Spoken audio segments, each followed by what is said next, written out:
Come, dove e quando investire nella propria azienda, un'iniziativa dei giovani imprenditori vicentini.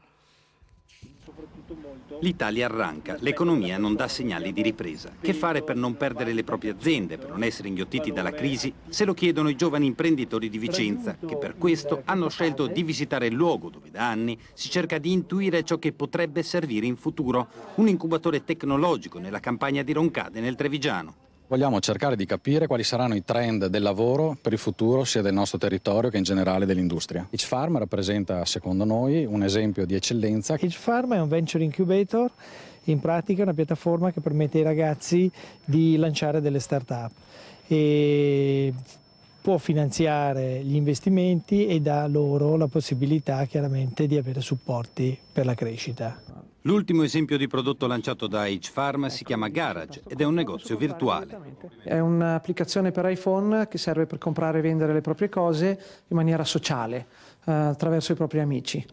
Gli incubatori come H-Farm tuttavia possono lanciare idee e sviluppare prodotti, non possono però sostituirsi a quella cultura di base che manca, secondo alcuni, al nostro paese. Portiamo un ritardo trentennale, sia culturale che imprenditoriale. Nel campo della innovazione, sui 27 paesi dell'Europa, l'Italia sta al 15° posto. Per quanto riguarda l'innovazione fatta dal pubblico, dal governo, noi stiamo investendo il 70% della media europea.